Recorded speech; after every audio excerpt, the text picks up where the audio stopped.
So I think today, to get an edge in the marketplace, it's become far more about execution than about big ideas.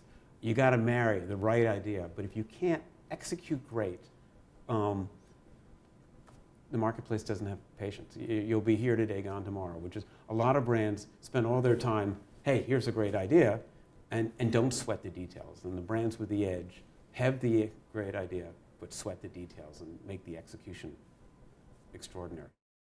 I had a great conversation with Jim Farley, the CMO of Ford.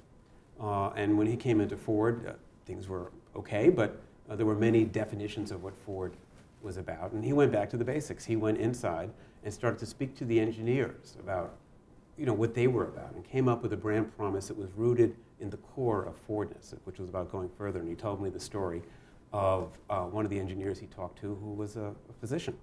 And he had had a very successful practice and had a tragedy in his life, and his child had been killed in a car accident, so he gave up practicing medicine and decided to devote his life to building safer cars. And he came to Ford, and he has been innovating and changing the way Ford delivers safety ever since.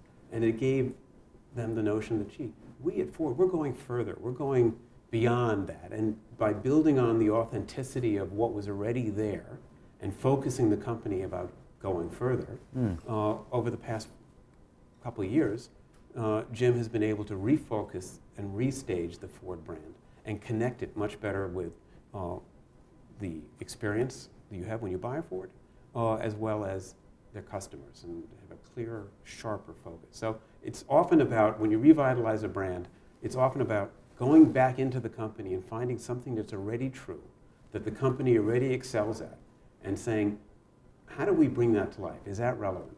Because more often than not, brands that have lost the edge stand for too many things.